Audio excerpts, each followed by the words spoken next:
नमस्कार, मैं हूं संदीप चौधरी। न्यूज 24 की इस खास कवरेज में आपका स्वागत है। मेरे साथ हमारी editor in chief Anuradha Prasad हैं। आपको मैं पाकिस्तान लिए चलूंगा, जहां पर रक्षा विशेषज्ञ तारिक पीरजादा हमारे साथ जुड़ चुके हैं। साथ ही साथ न्यूयॉर्क में मेरे चार सहयोगी लगातार पल पल की जानकारी देंगे। कुछ खास मेहमान भी मेरे साथ जुड़ेंगे, क्योंकि पूरा देश, पूरी दुनिया आज अमेरिका में संयुक्त राष्ट्र महासभा की जनरल असेंबली की तरफ देख रहा है। से करीब 1 घंटे बाद प्रधानमंत्री नरेंद्र मोदी हिंदी में भाषण देने वाले हैं। सब सुनना चाहते हैं कि आखिर मोदी पाकिस्तान को क्या जवाब देंगे। क्या वो जवाब करारा होगा उस पाकिस्तान को जिसके प्रधानमंत्री ने कश्मीर को लेकर वही घिसा पिटा पुराना राग यूएन जनरल असेंबली में आलापा है। न्यूज 24 की सबसे बड़ी कवरेज में आज हम आपको दिल्ली, फिर से बता दूं, दिल्ली, लाहौर, न्यूयॉर्क, तीनों जगहों से एक साथ कवरेज दिखाएंगे। बताएंगे मोदी के भाषण को लेकर क्या सोचता है भारत, क्या समझता है पाकिस्तान, और अमेरिका किस रुख और रवैये से इस पूरे इवेंट को देख रहा है। साथ ही जानेंगे यह भी कि आखिर पाकिस्तान को बार बार कश्मीर क्यों याद आता है। Jammu and Kashmir is not an integral part of India. It has never been an integral part of India. Zulfikar Ali Bhutto से लेकर नवाज शरीफ तक आखिर क्यों पाकिस्तान की सुई कश्मीर पर आकर अटक जाती है। 49 to this day, India has spurned every offer, rejected every suggestion, barred every avenue for a peaceful settlement of the dispute. She has ruled out recourse to the International Court of Justice. Kashmir के बहादुर अवाम मौत से नहीं डरते हैं, वो लड़ना भी चाहते हैं और वो जीना भी चाहते हैं, और अगर वो जिएंगे तो वो इज्जत के साथ। कश्मीर, पूरा कश्मीर, पाकिस्तान का कश्मीर लड़ेंगे। प्रधानमंत्री नवाज शरीफ यूएन में कश्मीर का नाम लेते हैं। विपक्ष में बैठे इमरान खान कश्मीर पर आग उगलते हैं, तो भुट्टो खानदान की चौथी पीढ़ी भी कश्मीर का नाम लेकर राजनीति शुरू कर रही है। Pakistan is convinced that we must remain engaged in the dialogue process for settling disputes. Nawaz Sharif को अपनी गद्दी बचानी है तो कश्मीर याद आता है। लंदन में पढ़े 26 साल के बिलावल भुट्टो को राजनीति में पांव जमाना है तो कश्मीर पर आग उगलते हैं। कश्मीर, पूरा कश्मीर, पाकिस्तान का कश्मीर लड़ेंगे। इमरान खान की सियासत तो कश्मीर पर जहर उगलकर ही जिंदा है। तो क्यों ना ये मान लिया जाए कि पाकिस्तान को अपने हर मर्ज की दवा कश्मीर में ही नजर आती है। Bureau report, news 24।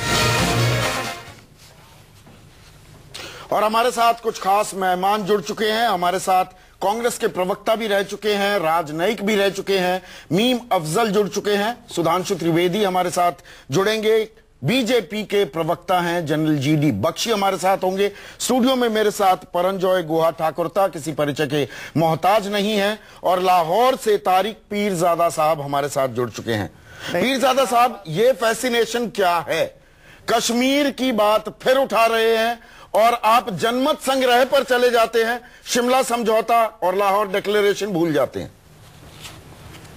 जी, मैं उसका जवाब देता हूं। आपने नवाज शरीफ की जो तकरीर है वो बड़े गौर से सुनी होगी जी। उसमें उन्होंने कहा है कि ऐलान लाहौर के बाद कश्मीर के मुतालिक कोई पेशरफ्त या डेवलपमेंट नहीं हुई, और आज उस बात को भी 14-15 साल गुजर चुके हैं। और अगर आप शिमला मुआहदे की तरफ जाएं तो उसको 42 साल हिंदुस्तान ने जाया कर दिए हैं। लिहाजा वक्त आ गया है कि दुनिया इस बात को समझे कि ना तो भारत ऐलान लाहौर के तहत मुज़ाकरात करना चाहता है, ना शिमला समझौते के तहत बात आगे बढ़ाना चाहता है। तो फिर 1948 और 49 की करारदादें, जो कि असली करारदादें हैं कश्मीर के मुतालिक, और जिनके मुताबिक प्लेबिसिट होना है, रेफरेंडम होना है, इस्तिस्वाब होना है, वो फिर जिंदा करारदादें हैं। और यही बात बान की मून के साथ अलहदा मुलाकात में भी नवाज शरीफ ने की है। ये सिर्फ यूनाइटेड नेशंस की तकरीर में नहीं कही।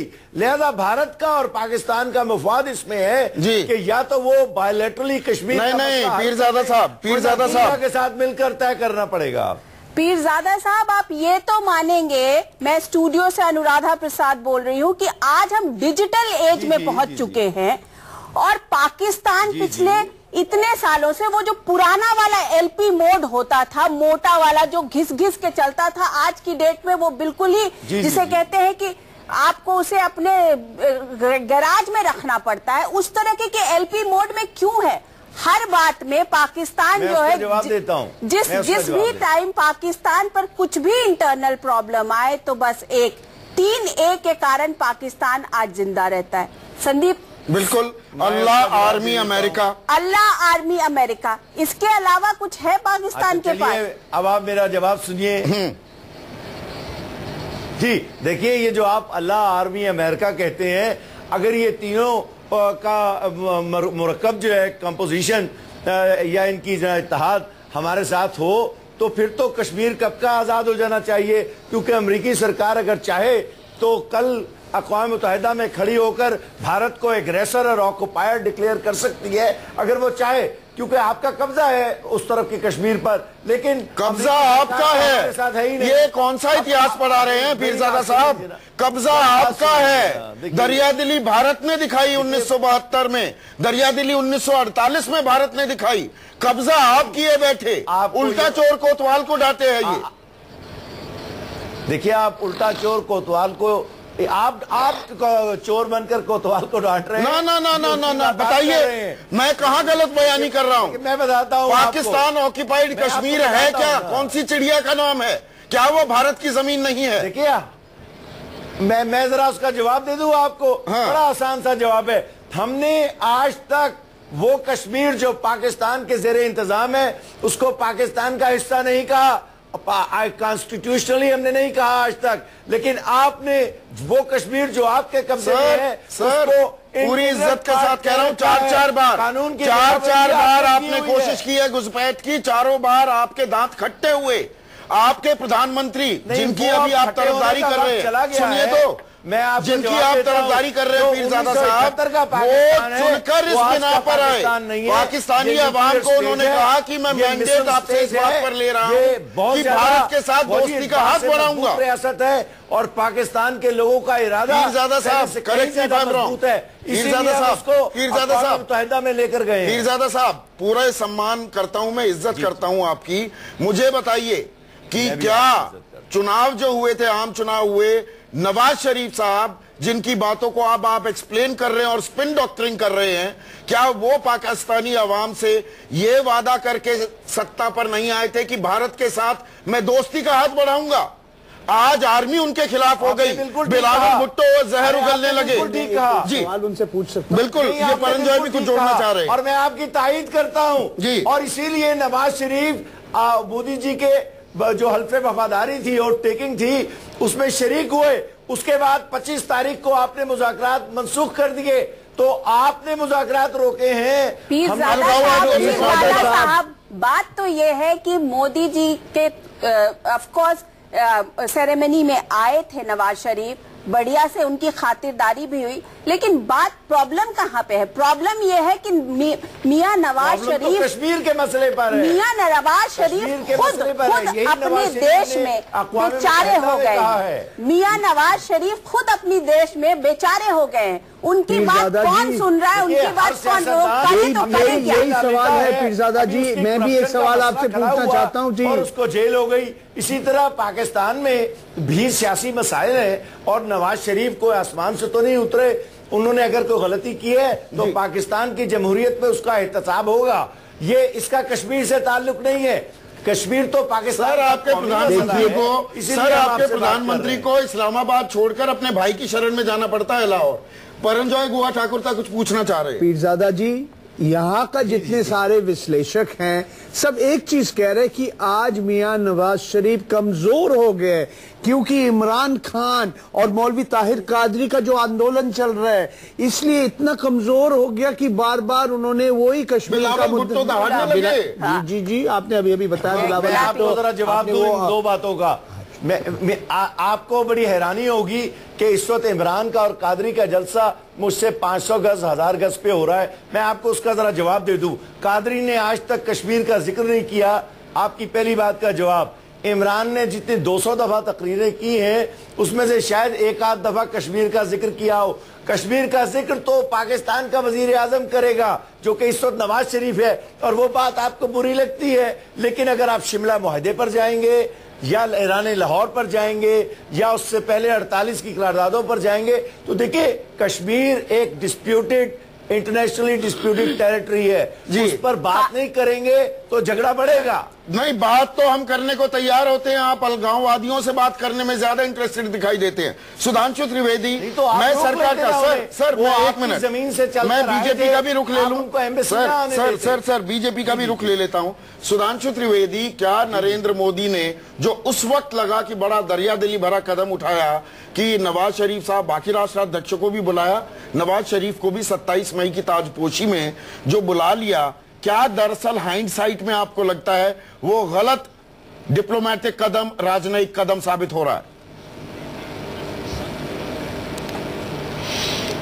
देखिए, नरेंद्र मोदी जी ने जब बुलाया था तो सभी सार्क देशों के राष्ट्राध्यक्ष को बुलाया था, तो पाकिस्तान के भी प्राइम मिनिस्टर को बुलाया था। मगर पाकिस्तान के प्राइम मिनिस्टर नवाज शरीफ जी ने तो नई हुर्रियत के नेताओं से बात की थी, जबकि इससे पहले पाकिस्तान के नेता हुर्रियत के नेताओं से बात करते थे। पाकिस्तान के हाई कमीशन ने कभी दिल्ली में बुलाकर हुर्रियत के नेताओं से बात करने की कोशिश नहीं की। अब आप यूं समझिए कि नवाज शरीफ जो सियासतदान है, मैच्योर है, शायद वो इशारा समझ रहे थे। कर सकता हूं, देखिए, नवाज शरीफ साहब शायद उस सियासत के इशारे को समझ रहे थे, मगर पाकिस्तान का प्रॉब्लम क्या है कि पाकिस्तान के अंदर इंटरनल पॉलिटिक्स के इतने कंपल्शंस हैं कि उसमें से कोई ना कोई ऐसा सीन क्रिएट हो जाता है कि भारत पाकिस्तान के संबंधों में जो एक अच्छा दौर आना चाहिए वो आने नहीं देते हैं। इस कारण से आप देखें तो जैसे ही उन्होंने हुर्रियत के नेताओं से बात किया, हमारा स्टैंड 25 तारीख को आपने 25 तारीख को होने वाले मुज़ाकरात आपने मंसूख किए नहीं यार, कैसी गजब। देखिए, आप मुझे बताएं, हमने मंसूख किए। आप अलगाववादियों से भी बात, देखिए पीरजादा जी, आप पीरजादा साहब ने शिमला मुआहिद की बात की, आप उनको एम्बेसी, इन्होंने ऐलान लाहौर की बात की, आप उनको दोनों में अगर हम उनकी बात भी मान लें, कश्मीर से चलकर आपकी जमीन से एम्बेसी गए थे, किसने रोका था कि आप उनको न रोकते? मुझे बताइए, आपने इस वाक़े को बुनियाद बनाकर। देखिए, अगर हम पीरजादा साहब की बात को भी मान लें, जी नहीं, मैं एक मिनट एक बात कहना चाहता हूं। अगर हम पीरजादा साहब के नजरिए को भी मान लें कि वो ये कहते हैं कि डिस्प्यूटेड टेरिटरी है, तो दोनों को बात करना चाहिए ना। यही तो शिमला में कहा, यही लाहौर में। ये तीसरा पक्ष कहां से आ जाता है? ये तीसरी पार्टी कहां से आ जाती है? के लोग हैं। ये तो अगर हम खुद देखें तो खुद पाकिस्तान का जो स्टैंड है, उस स्टैंड को भी ये गलत सिद्ध करता है। उनके साथ हम उनसे उनकी राय लेते हैं, जबकि आपके साथ मुज़ाकरात करते हैं, तो कोई कॉन्ट्रडिक्शन नहीं है। इसका मतलब आपकी अपनी राय कोई नहीं होती, उन्हीं की राय लेके आप। हमारे यहाँ तो जमहूरियत है, हमारे यहाँ इलेक्टेड गवर्नमेंट आती है जम्मू कश्मीर में, और हमारी जमहूरियत इतनी नाजुक नहीं है। अरे देखिए, इसमें देखिए, ये तू में तो चलेगी सुधांशु जी, पीरजादा साहब, ये तू में तो चलेगी। एक दो स्पेसिफिक बात उठाना चाहूंगा। मीम अफजल साहब, आपकी तवज्जो चाहूंगा। कश्मीर में जनमत संग्रह होना चाहिए, इस बात को लेकर नवाज शरीफ कहते हैं कि कश्मीरियों की कई पीढ़ियां आधिपत्य में रहीं और उनके साथ हिंसा हुई और उनके मौलिक अधिकारों का हनन हुआ। खासकर कश्मीरी महिलाएं भयंकर मुसीबत और अपमान से गुजरती हैं। ये हिंदी में मैं तर्जुमा कर रहा हूं। आप राजनयिक रहे हैं, थोड़ी हंसी आती है क्या आपको? ये बातें आपको जहन में उतरती हैं, हजम हो पाती हैं कि महिलाओं, कश्मीरी महिलाओं को लेकर नवाज शरीफ चिंतित है? अरे भाई, अपने देश की चिंता कीजिए।